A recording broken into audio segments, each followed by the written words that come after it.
Francisco is here with us too. So if you would like to join in, we may be asking you some questions so that you can help us to understand what's happening at one of our school sites. Oops. So last year, I had a wonderful opportunity after several years of working with the Teachers Gallery, visiting Santa Clara Unified in California. My family and I took a trip to the Philippines, the first time that I had ever been there. My parents are both from Santa Tomas. And so we ventured out and visited a number of schools, including the town where my mother and father are both from, which is in Cabarwan, which is north of Manila.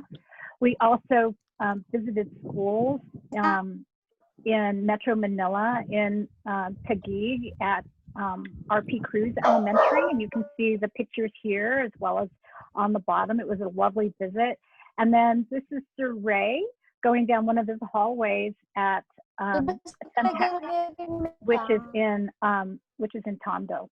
So we had a wonderful visit, learning about the different practices that happen there in the Philippines. The teachers, many of the teachers had come to visit us, and so we were welcome to come and see their classrooms as well. We're very excited to do that. But today what we're going to be talking about is just a basic foundation in inclusion. And this is a test. So what we have here are a number of circles that indicate these aspects here: segregation, exclusion, inclusion, and integration. And we're going to talk a little bit about this, but what I want you to do is to look at the circles and determine which one of these might represent the concept of segregation or exclusion or inclusion or integration. I'm just going to give you a minute to think about that. Which one would indicate segregation, exclusion, inclusion, and integration?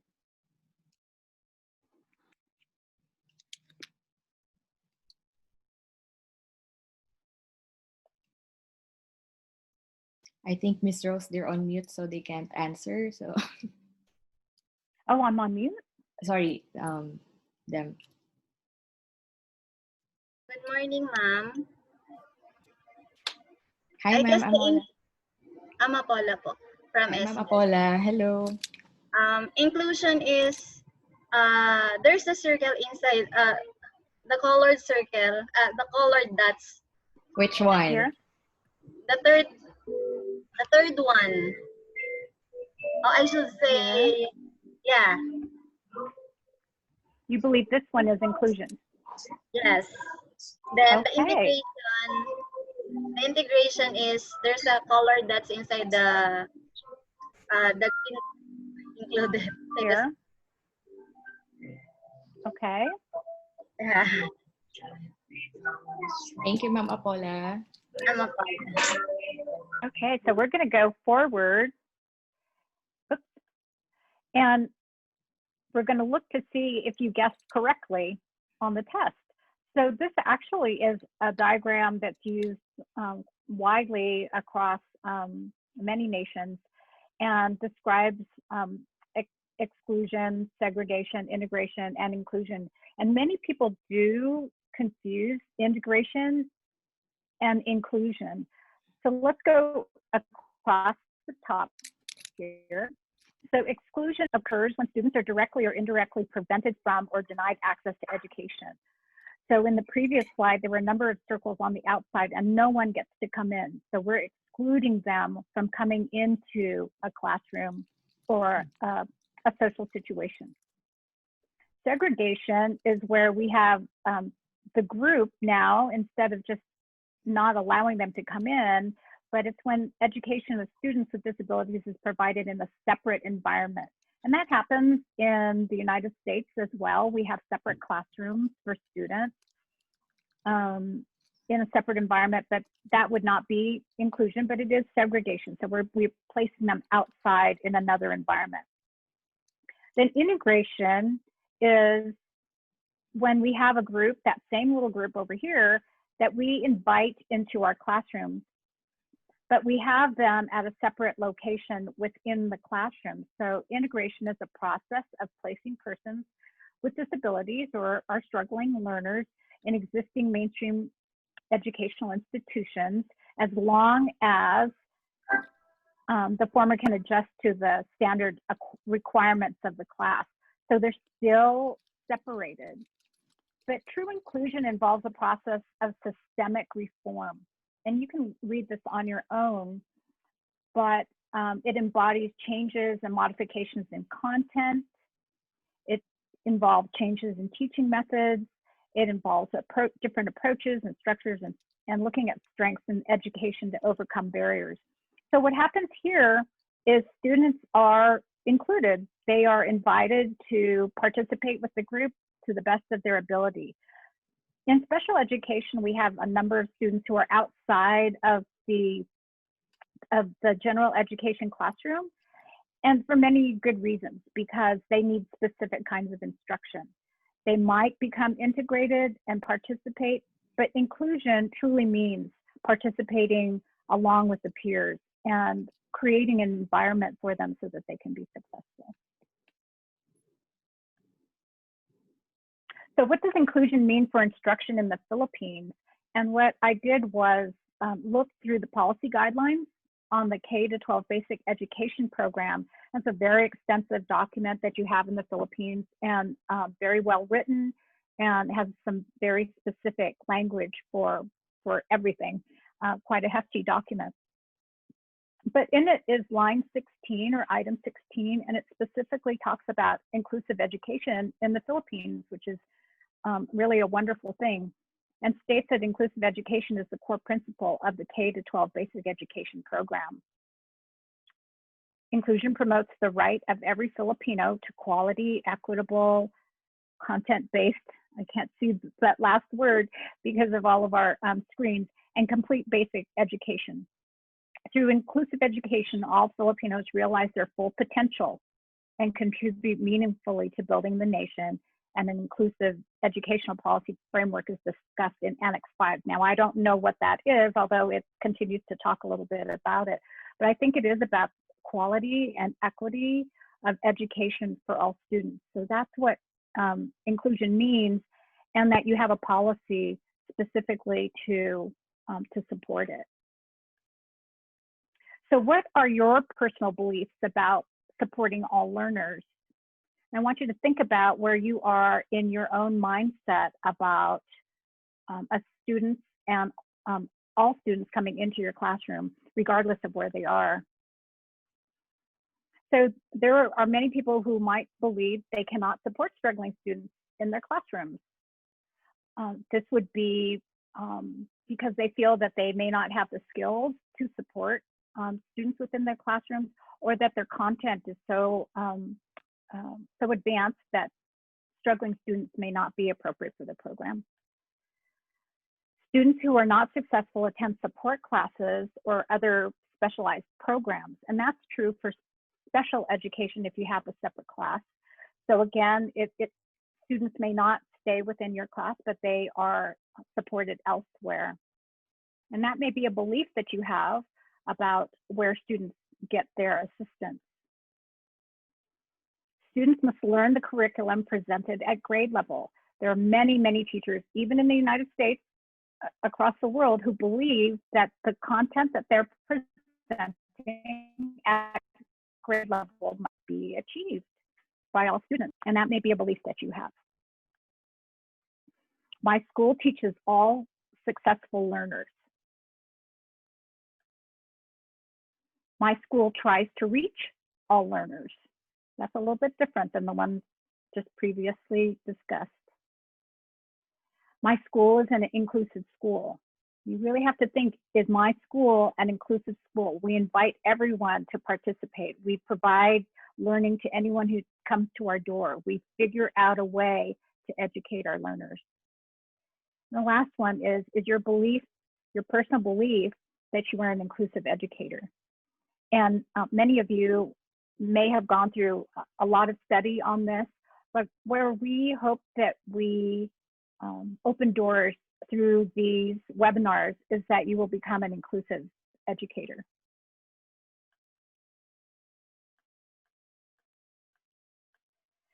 And so really the last two, my school is an inclusive school and I'm an inclusive educator, is where we want everyone to arrive.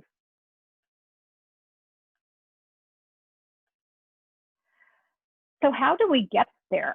How do we become inclusive teachers? How do we assess learners so that we start to understand what everyone brings to the table as far as their learning? So we need to get baseline skills, and that would be through your assessments, your pre and post assessments, your benchmarks, to find out where students are functioning when they come to your classroom. At the beginning of the year, in the middle of the year, several times during the year, and at the end, you want to know where they're functioning, and then to determine what their strengths are. And in my interests right now, I'm largely looking at what are the strengths that children bring to any setting. They have strengths in many different areas. They may not be at the highest level, but for them, it is a strength. So we have to find what is the strength of each child. Then what are their challenges? But strengths always come before challenges. And then how are we going to address the challenges through strategies that we develop? And then we're going to be talking a little bit about that through the next segment. So we want to figure out baseline skills, what their strengths are, as well as their challenges, and come up with strategies. So the Australian Alliance for Inclusive Education is actually has a research document, and they talk about the body of the research discussing how students with disabilities overwhelmingly produce superior social and academic outcomes. And this isn't about students with disabilities, but all students. So students who are struggling all rise to the occasion and learn better in inclusive environments than they do when they are segregated. And here at the very end of this paragraph, it states that unfortunately, segregated education remains a practice in many settings. And even in my own schools, we segregate students, and we are always fighting to do even just a little bit of inclusion for our students throughout the day, so that they can see what is appropriate behavior of the larger community. What are the expectations? And if this PowerPoint is available to everyone on the Australian Alliance for Inclusive Education, there is a link, and it will go straight to the summary of evidence on inclusive education. This was completed in 2016, but it's pretty current, and it's still very valid. And one of the things I wanted to show you is just within the content. So what are the benefits, some considerations, and then fostering inclusion. So if you want to look at that resource, you can go online and find that quite easily. Ms. Rose, I also place it on the chat box. Great. So the benefits of inclusion for non-disabled students.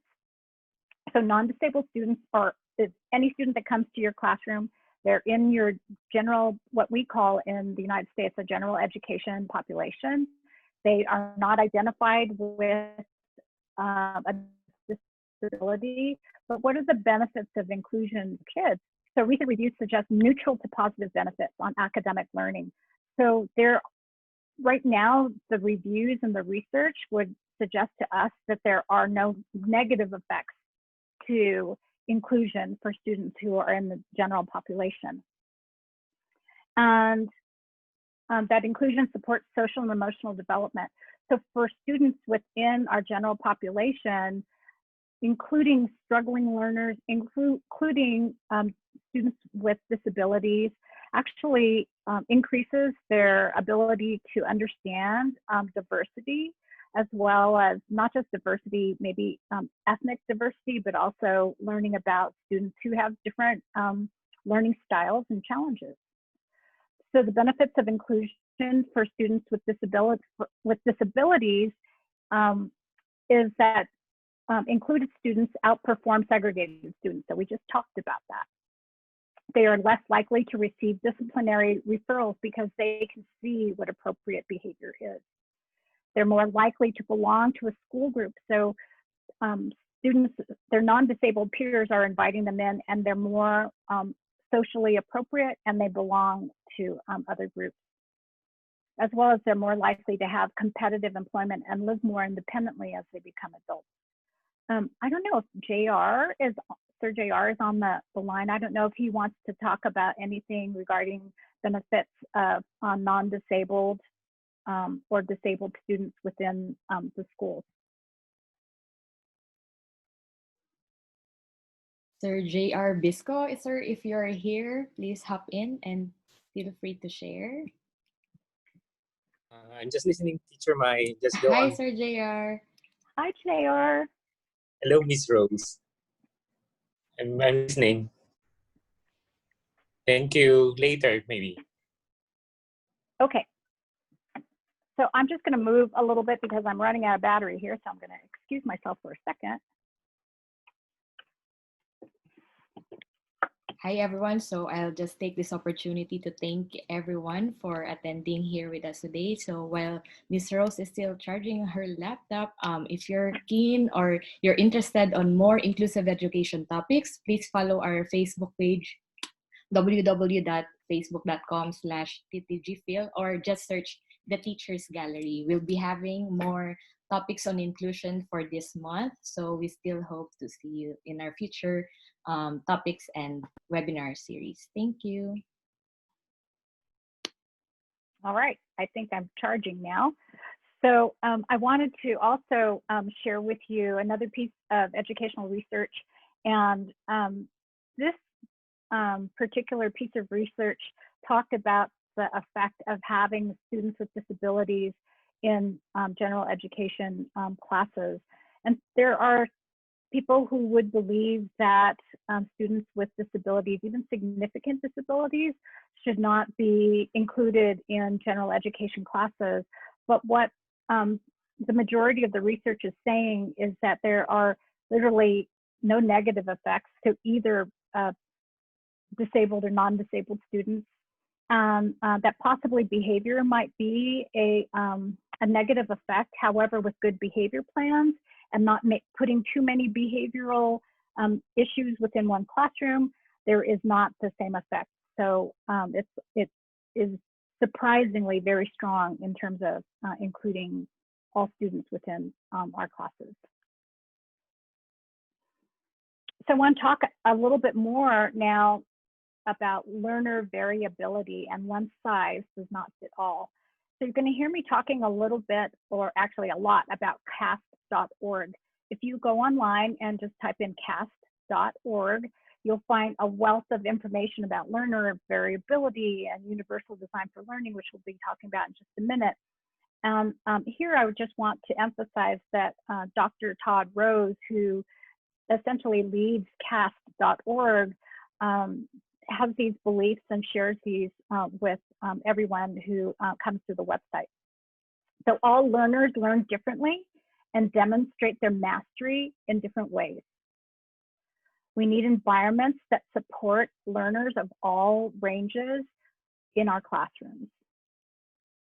We should design instruction to recognize talent that might otherwise be unnoticed. So when I talked about strengths, we always want to look at, for that student, what is a strength? And then the myth of average, oops, there's a typo there, a myth of average hurts us. Our greatest assets are our diversity and innovation in our classrooms.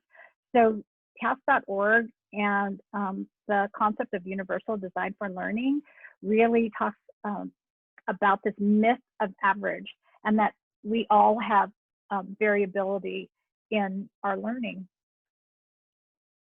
So this is a quick slide on who needs what. So when you have students within your classroom and you're thinking about learner variability, you'll be looking at students who are functioning at the lower end of your classroom or your expectations for what needs to be accomplished. They might be right in the middle and they're all getting it, or you might have some very high learners who are way above everybody else.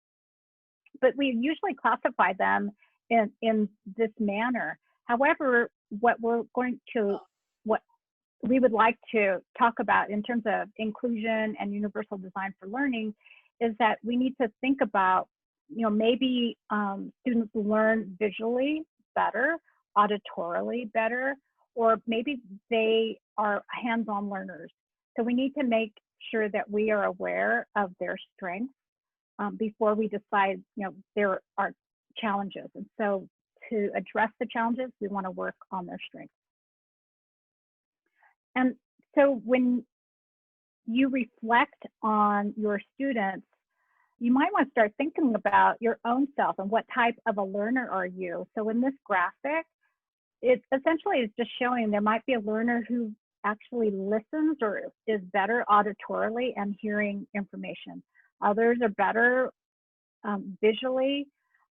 Some actually do very well on technology or different types of technology. For me, I like seeing, and I like to manipulate things online and on paper. In my office at work, I have a whiteboard on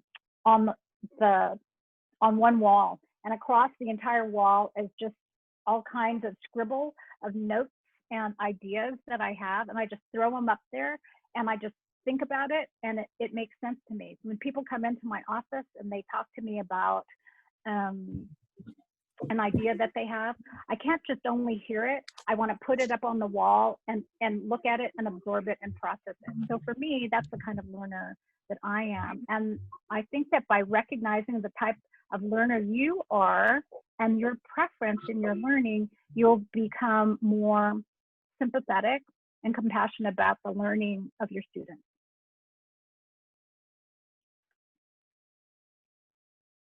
So now I want to switch really quickly to creating an inclusive educational setting through universal design for learning.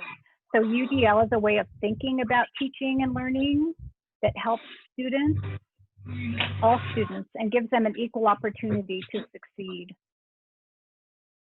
So I'll let you read all of that on your own when this is provided, because we're going to look at a really quick video here. I'm going to check and see how we're doing on time. It's about 4 minutes long, and so I really want to play this, and then we'll go quickly through the last slides and then into our Q&A.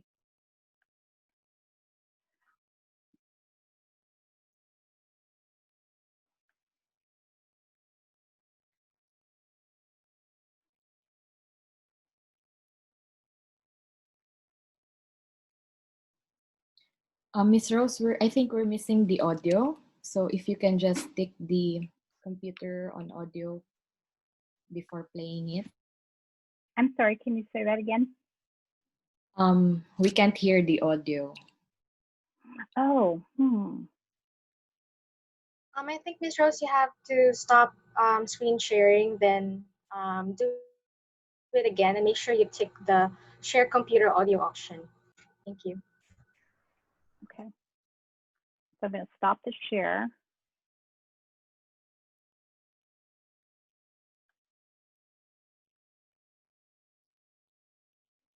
And I'm going to stop the video. No. Let me go back in. Share the screen again, and then there should be like a small pop-up box that will appear. Just click on share computer audio so that we can also hear the sound from your computer. Okay, let me try it this way.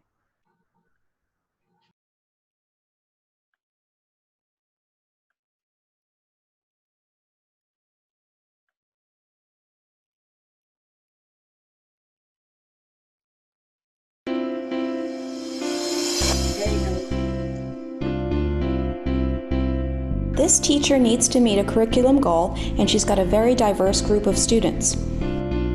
And so does this teacher. and this one. Most do. In fact, research shows that the way people learn is as unique as their fingerprints. What does this mean for teachers of today? Classrooms are highly diverse and curriculum needs to be designed from the start to meet this diversity. Okay, I think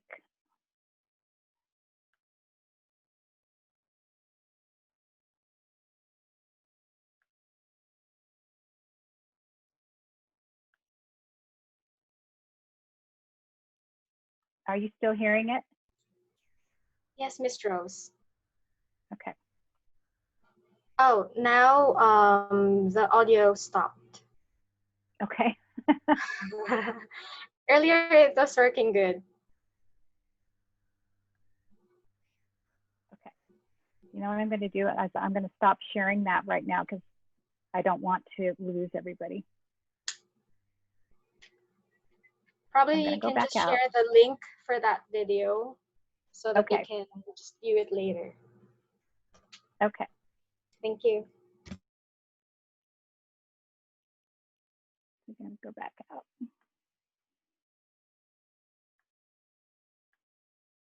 All right. So I apologize for that. But it's a very cool video. So when you get a chance to take a look at it, please do. So essentially, they were going to do a very good visual. So I told Miss Teacher Mai and Teacher Lisa that I really wanted to utilize universal design for learning while I was doing this presentation.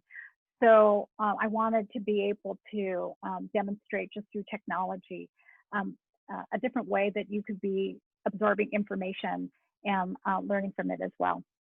But CAS.org has actually developed this framework, and it discusses how we engage students, how we provide representation of material to students, as well as action and expression from students so that they can understand material. And what the video did show was that when we talk about some of these principles broken down, that multiple means of representation applies to how we teach the content to make it accessible. And multiple means of expression means how students will show what they learned. And multiple means of engagement means how to motivate students to do their best work and kind of the why of the learning. So when you go through this particular graphic, it's very confusing when you're first learning to use it. So what I decided to do, and what I would suggest if you go to CAS.org and learn more about universal design for learning, is kind of focus on the first developmental stage here. And it just becomes more complex as you go down to the lower tiers here. But for today's purposes, we'll just talk about the first tier here. And I will give you some examples. There were other examples in the video as well, so that will be great if you can hop onto that. So in the first example I want to share with you is recruiting interest about the material. So what we want to do is optimize individual choice and autonomy. So that would include giving choice in how assignments will be completed. So you might have them complete assignments orally or visually, a choice of writing assignments about a character, or center choices. If you have centers within your classroom, they might have a choice of where they want to go. Oops, I don't know what that is. So with choice, here's an example in an English writing lesson, and I'm just using a Harry Potter novel. So students may be given choice in writing assignments from a character's point of view, and they would be able to choose the character that they want to write about. Rather than saying, I want you to write about Harry's point of view, you might say, based on the situation, you might want to hear about Harry or Ron or Hermione. You decide, you pick the character, but the topic is this that I want you to focus on. They could choose to work with a partner or they could choose a chapter, or you might assign several different selections of books that they could choose from. Under perception, this means offering ways in which lessons are presented to students. So this is font size, highlighted segments. Students could actually present information back to you or you to them through music, photos, movies, or actual objects. And what I wanted to do is I didn't have a very good example of a good worksheet, but I do know that many teachers, including us in the United States, need to have printed material for students who have difficulty with online access or internet access. And so through representation, we want to make sure all learners, we set up the learning for all learners, that passages may be shortened. You may have more white space on paper, a different font or larger, and graphics for most items. You might include an answer document for them. And then one thing I really like is definitions for new vocabulary. So those can be highlighted, or they can be provided in addition to in a little column next to, so that they understand new vocabulary words. They shouldn't have to look it up on their own. It's right there for them where they can see it. And again, it's about accessibility to for all students. Physical action means providing hands-on activities, or role playing or drawing, using larger pencils, making sure they have pencil grips, using headphones, that kind of thing. So optimizing access to tools or assistive technologies. And this is just an example of students doing a play to represent their learning or a concept that they've learned in class. They're just going to get up and they're just going to learn. We had a really great example in at RP Cruz Elementary, where the students did a huge production and sang for us while we were there, and it was just a great representation of the art and the music that goes on at that school. Oops. Oh, so I'm not going to do that today because we don't have time. But we're going to go back to the presentation. Okay, so what I want you to do is to reflect on your current teaching practice. And we're going to start our Q&A here now as well. So that what we just did was an overview of changing a mindset and thinking about how we address access for all learners in your classrooms. So when you're reflecting on your current teaching practices, how might you integrate simple changes to an inclusive mindset which affect lesson planning and support available for students? And you can write your thoughts in the chat. How might you integrate some simple changes from what you understand about inclusion that might affect your lesson planning? And then how might you start the inclusion conversation in your own school? And how might you get started with small steps towards inclusive practices, given that the Philippines is one of the countries that actually has that in legislation now, and internationally, that's really what we're talking about and hoping for all of our students. So these are just two questions that I posed to all of you. If you would like to enter them in the chat or ask questions now of me or our teachers from the Teachers Gallery or Sir JR, that would be great.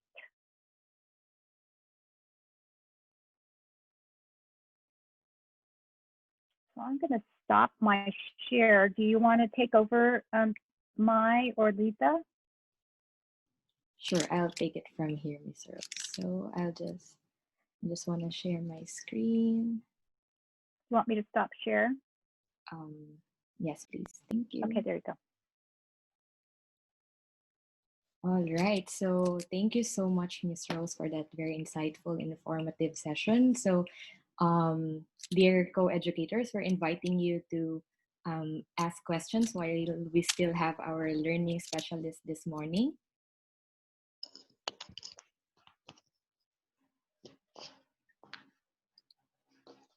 questions, clarifications, or any reflection you'd like to share?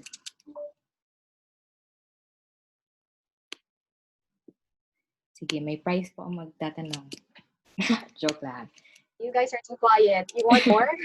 I think they want to learn more from you, Miss Rose. That's why they're too quiet. Well, I would Not- love to, Mhm. if you have that YouTube video, that would be a great one to show. I see that you put it on the chat. I don't know if you can The run it UDL? through your. You want me to play the UDL first? If Mhm. there's no questions. Okay. Yeah.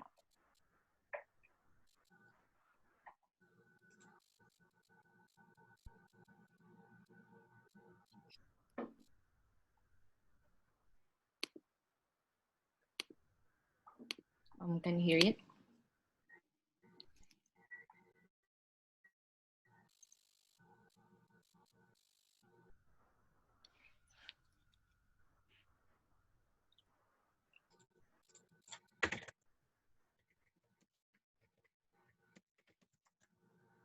You can utilize the chat box for those who don't want to voice out their questions. You can just type in your questions through our chat box. Yeah.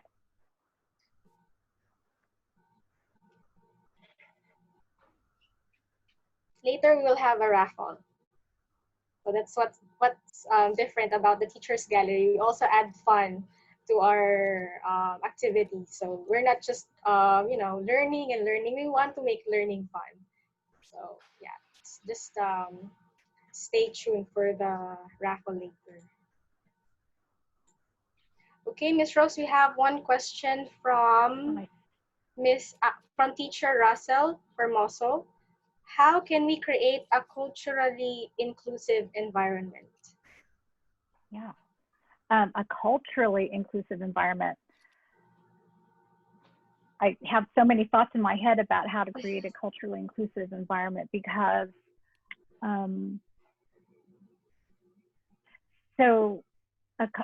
I guess my one question would be, do we mean culturally inclusive, meaning all cultures coming to us? And so I think that it's along the same lines of an educational environment is learning about other people and being open to diversity.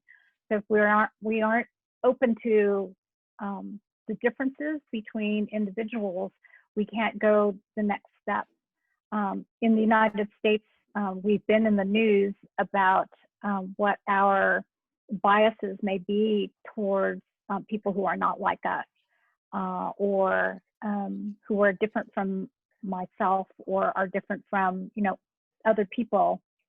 And so I think that we first have to start with accepting that we are very diverse across the world, and that we all bring strengths, and we need to learn about each other's cultures, not just having a day where we inspect cultural foods, or that it happens all on one day and it culminates in a particular activity for a school site, but it's about deep understanding and the desire to really learn about others is where we start and include others. And I'm not sure, what maybe the cultural challenges are within the Philippines, but you have many different cultures coming into your country. And so I think understanding where we are all from, we teacher Mai, Lisa, and myself are in different places right now. So Lisa's in Manila, Mai is in Australia, and I'm in the United States. And it's been just so interesting to understand all of the different cultures happening in all of the different places. And this is an incredibly culturally inclusive webinar that we're creating right now. It's very exciting about what we're doing, but it really is about accepting and understanding that there are differences and that those may be strengths. Thank you so much, Ms. Rose. I'd just like to briefly add on that answer. So it's really is our inclusive values. So it will all start there. So if we understand and accept these children that they do have a chance to be in their classrooms with their typically able peers, then that will make really a big difference. Miss Rose, there are a few questions on the chat box as well, and it's very timely with what's happening all over the world right now. So Yeah. one question is from Marisa: how can we address the different needs of our diverse learners in inclusive education during this pandemic, given our situation? So would you like to share like how you guys do it in the US, or if we can pick up some, and we'll try to contextualize it in the Philippines? Okay, great. So this, I think, is a worldwide concern about how we're going to address the students and including them. So here in California, actually in my school district, what we've decided to do is, you know, there are kids who haven't been in school for months, and some sporadically, and some have come every single day, and some learn well through distance learning, and others do not. You know, some are barely paying attention, some are coming online in their pajamas. So we have so many things to overcome. However, what we decided we would like to do within this pandemic is not to refer everyone for special education, or we're all struggling. Students are struggling, staff is struggling, we're trying to figure out what we're doing. And so what we're emphasizing right now is some social emotional understanding as well as the academics. So it has to be combined and integrated for us to move forward. So everyone is going to be struggling coming in. And so we have to kind of understand that about all of us. And what we've decided to do is some checklists about, you know, what are we looking for? Where were the students functioning before we started in the pandemic? So for us, if we called it shelter in place, it was probably the same for you. And so where were they before they came in? Which means you have to talk to the previous teacher. You have to look at maybe some work samples. Understand also what happened to them between the time the pandemic started to now when school starts, which is really going to affect their learning moving forward. So it's not an easy question to answer, but that's how we're kind of looking at it, is honoring that we've had just really sporadic and inconsistent education, and that we're starting almost from square one to take some baseline data so that we can move forward and learning about kids. So learning about kids, including them and learning about them and what strengths they have and what happened to them since they had not been in school. Did you want to talk a little bit about what's happening there, Mai? Sure. And so Lisa? Yes, I'm actually here in Australia right now, taking up Masters of Education in Inclusive Education. And I'm actually surprised to know that some of my classmates in our classes, so here in Australia, not everyone also has the access to technology. So I was surprised with that because we have the same situation. So what they do is they send out their worksheets, so which is most likely what DepEd will do with the modular learning. And so yes, so it's just tough times, and I know that our grit and resilience is being tested. But this month we will be hosting several series of inclusive education topics. So actually on July 17th, that will be our topic, remote learning for learners with disabilities. So we'll send out the details. So please, if you can join us again, we still have more topics for that, because now we're tackling inclusive education mindset and universal design for learning briefly. So in our future topics, they will be discussed thoroughly. So please join us on those topics. Thank you. So did you want me to go through a couple more questions, Mai? Yes, if we still have Okay. some on the chat box. Okay. We still have time. Yes.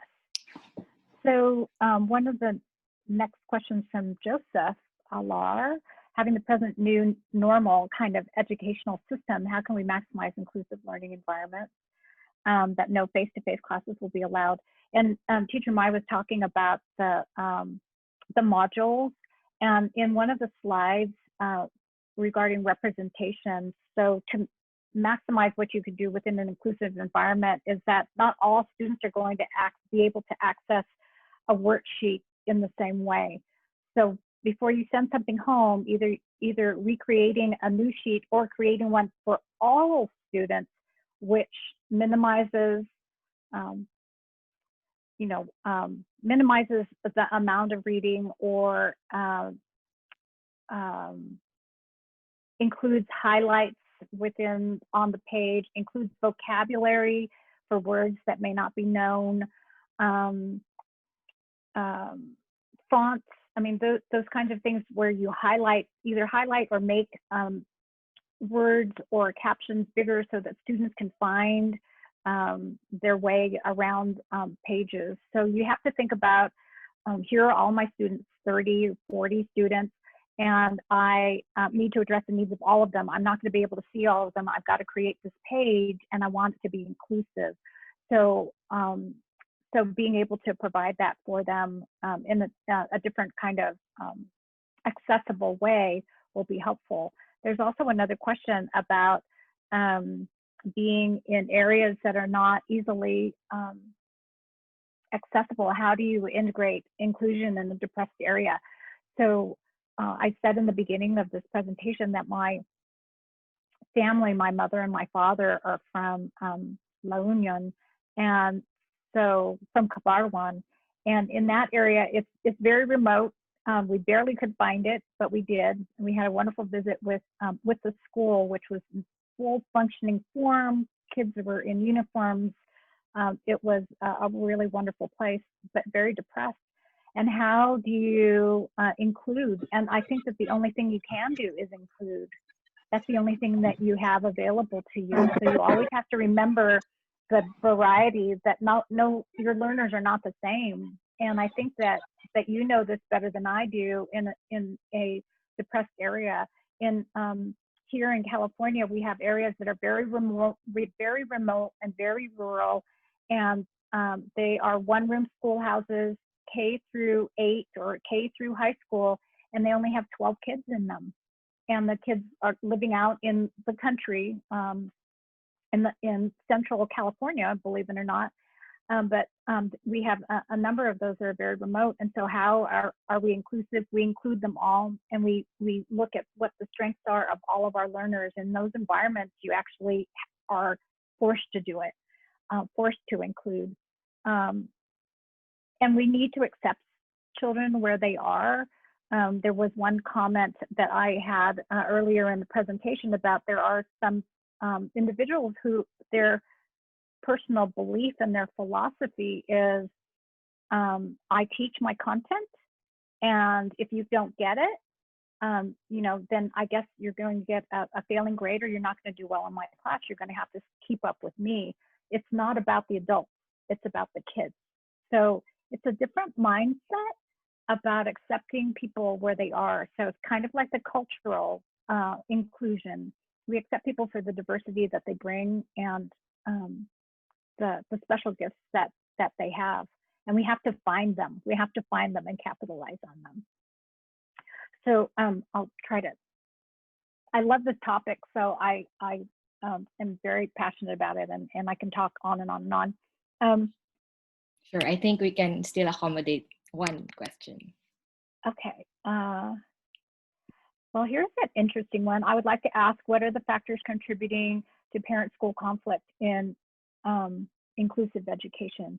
I'm not sure. That is from Risse Rabago. I'm not sure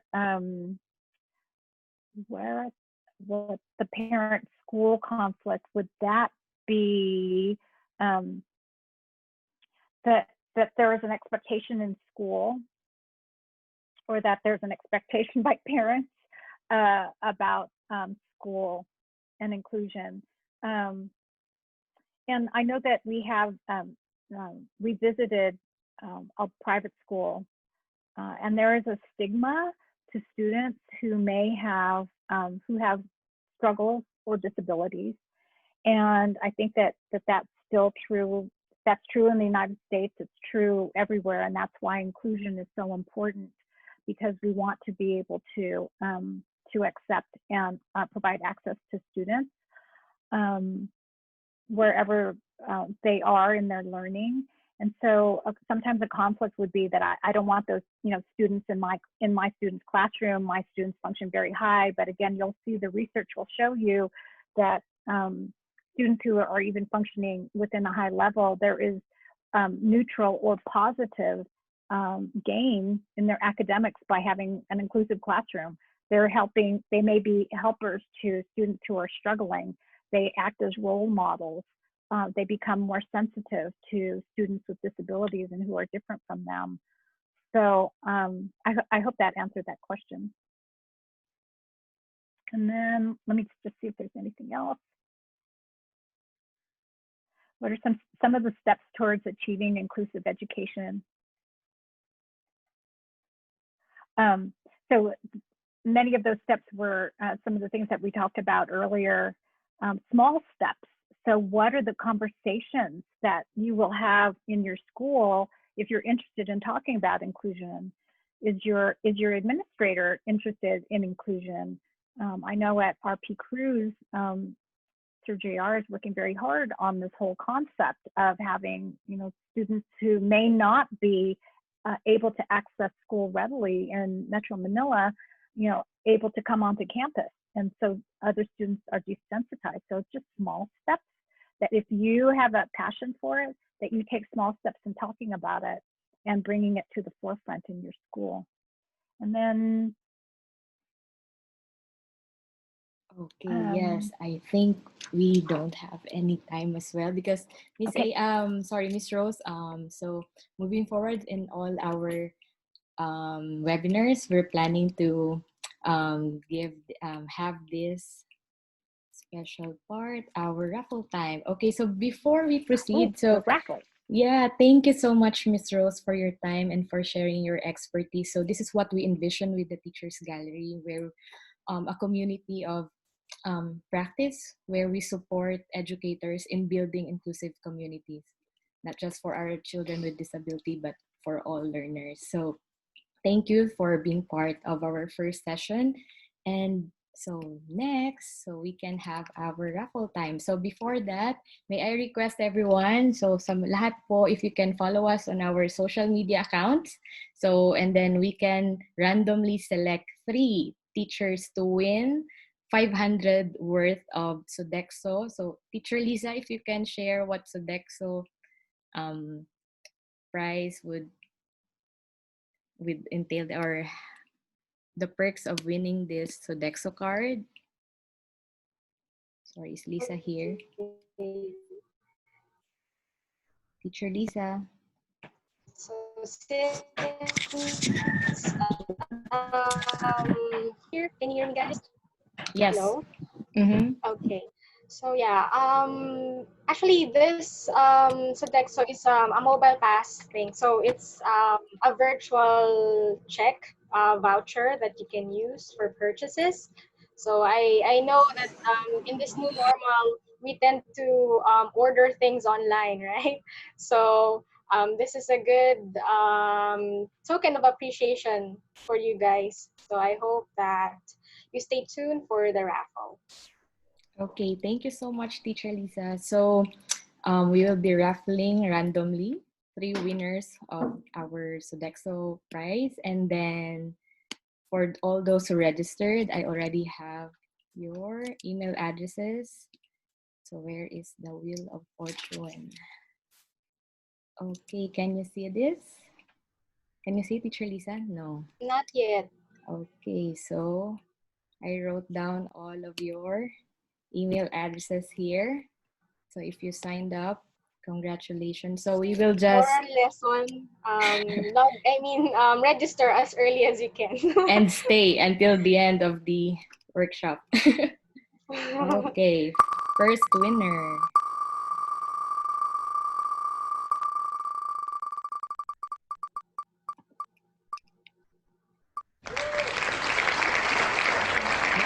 Ma'am Lorena Akula, are you here?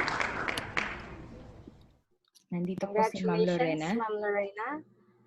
If you're here, you can unmute yourself. and say hey. Okay. Kasi if wala, we can give it to others. Okay ba yun, Teacher Lisa? How would we know si Ma'am I Lorena think ba ay? so. Right? Oo, para fair. Okay, wala. Mm.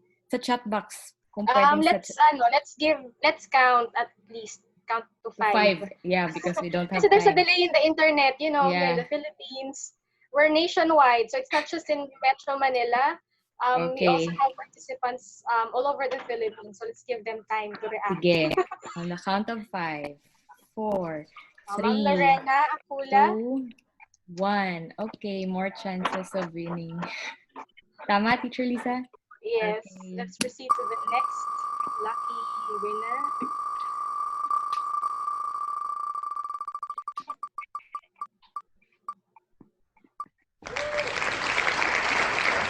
Wow. Ma'am Aimee Mendez. Nandyan po ba?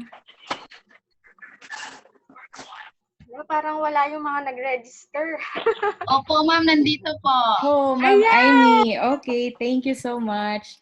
Sige, next pa tayo. May dalawa pa. Congratulations, Ma'am Aimee. Hi, baby. Ewan ko, anong panalo dito? Ayan, nandyan po ba si Sir John Robert? Speaking. Hello, Sir John Robert. Congratulations. We'll reach out to you po. We'll email you, sir, how to claim your prize. And last,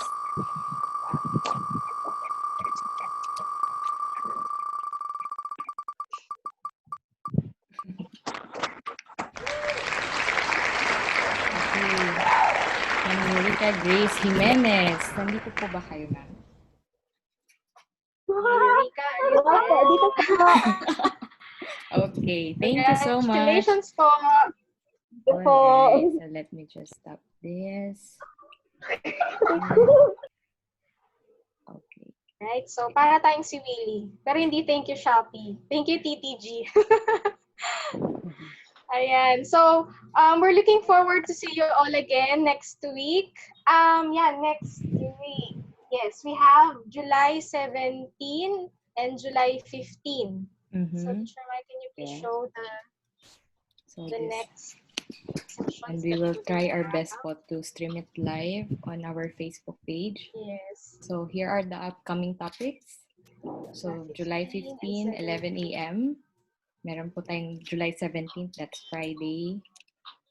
Ayan.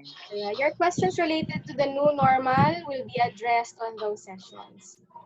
So please sign up because again, it's just limited slots. So if you want to join the raffle, it's going to be for the registered participants. But don't worry, if you're not able to register, you can still view us. We'll do our best to stream it live on our Facebook page. All right. So again, thank you so much for joining us, and we hope to see you on our future topics. Teacher Mai, I think we have to also show the link for the certificates. Oh yes, we'll be giving away certificates po. Yeah, for this session, just answer that survey form so that we can process your certificates. Okay, so you can take a screenshot or probably you can... Can you put it on chat, Teacher Lisa? Okay. Thank you so much.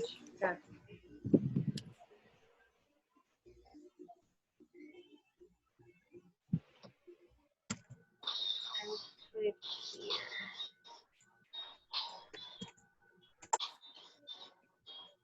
Okay, mukhang bitin kayo, ang tahimik. So yeah, hoping to see you guys again next week. So enjoy the rest of the day and may you all have a great weekend. Happy weekend. Bye everyone. Thank you so much. Bye. Thank you very much. Thank you, Miss Rose. Good morning, Good night, Miss Rose. Thank you so much, Thank Miss you. Rose. Thank you Thank po. you po sa Thank lahat. you, Sir JR. Thank you, Sir Thank you JR. po. Thank you po. Thank you po. Hello po sa lahat ng aming study tour participants who joined us in California and Boston. Thank you po. Thank you. Salamat po. Thank you so much. Bye. God Thank you bless. din po. Thank you. Thank you. Teka lang, nasaan na yung ano, link?